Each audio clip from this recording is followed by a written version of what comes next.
दत्ता गाडे कुठे राहतो, त्याच्या विरुद्ध किती गुन्हे, त्याच्याविषयी ग्रामस्थ काय म्हणतात।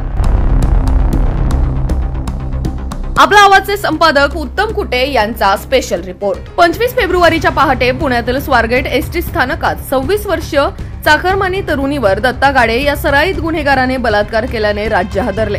पोलीस, गृह विभाग आणि राज्य सरकार टीकेचे लक्ष झाले। मोठा दबाव त्यांच्यावर आला। त्यातून 500 पोलिसांनी 72 तास शोध घेत गाडेला पकडल्याचा दावा केला। दरम्यान या नाट्यमय प्रकरणातून दत्ता कुठे राहतो, त्याच्या विरुद्ध किती गुन्हे नोंद आहेत आणि त्याच्या गुनाट गावकऱ्यांचे त्याच्याविषयी काय मत आहे असे प्रश्न उपस्थित झाले असून ते विचारले जात आहे। दरम्यान गाडेच्या अटकेनंतर या घटनेला मोठे नाट्यमय वळण मिळाले, कारण त्याने बलात्कार केला नसून सहमतीने हे झाल्याचं सांगितलं। सदर तरुणी आपल्या परिचयाची असून तिला पैसे दिल्याचे सांगितल्याने या घटनेचे रहस्य आणखी वाढले। त्याच्या वकिलांनीही न्यायालयात त्याची बाजू मांडताना याला दुजोरा दिला। त्याच्या विरुद्ध 6 गुन्हे असले तरी त्याचा निकाल न लागल्याने त्याला शिक्षा झालेली नाही, याकडे त्यांनी लक्ष वेधले। मात्र ड्रग, कोयता गँग, हिट अँड रन सारख्या प्रकरणातून मोठी टीका झाल्यानंतर हा गंभीर महिला विषयक गुन्हा घडल्याने पुणे शहर पोलिसांवरील दबाव वाढला होता। त्यामुळे त्यांनी खास मोहीम घेत गाडेची 72 तासानंतर धरपकड केल्याचे सांगितले।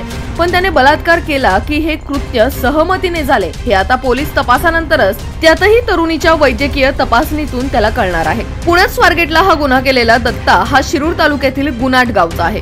या प्रकरणामुळे या गावचे नाव जगभर बदनाम झाले। गावची इज्जत वेशीवर टांगली गेल्याने ग्रामस्थांनी खंत व्यक्त केली।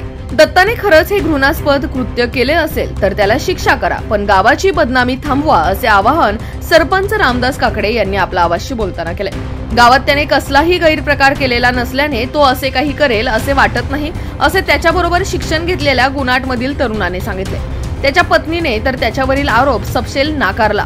जर माझ्या पतीने बलात्कार केला असता तर त्या तरुणीचे कपडे फाटले असते, तिच्या अंगावर ओरखडे उठले असते, याकडे तिने लक्ष वेधले। तसेच फक्त 2च मिनिटात 2दा बलात्कार कसा होईल असा सवाल करत मलाच न्याय हवाय अशी ती म्हणाली। तशीच पाठराखण गाडेच्या आईनेही केली। माझ्या मुलाला फसवण्याचा प्रयत्न असल्याचे त्या म्हणाल्या।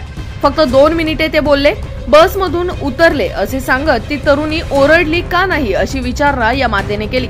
तर दत्ताचा आत्तेभाऊ वाल्मिक फड याला वेगळाच संशय या प्रकरणात वाटला। राजकीय द्वेषापोटी दत्ताला यात अडकवण्यात आल्याचा आरोप त्याने केला।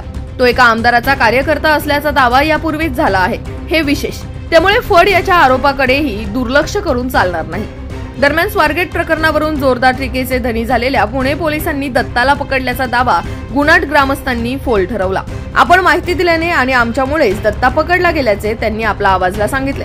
रात्रभर ऊसाच्या शेतात लपून राहिल्याने तहान व भुकेने व्याकुळ झालेला दत्ता नातेवाईकाच्या घरी गेला।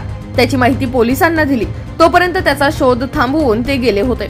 त्यामुळे दत्ताला पकडण्यात गुनाटवासीय व त्यातही त्याचे नातेवाईक यांचीच मोठी भूमिका राहिली। परिणामी 1 लाखाच्या बक्षिसाचे तेच खरे हकदार आहेत। स्वारगेट प्रकरणाविषयी आपले काय मत आहे? दत्ताला पकडल्याचा पोलिसांचा दावा कितपत योग्य आहे? त्याच्यावरील बक्षीस कुणाला मिळाले पाहिजे? याविषयीच्या आपल्या प्रतिक्रिया तुम्ही आम्हाला कमेंट करून कळवा। धन्यवाद।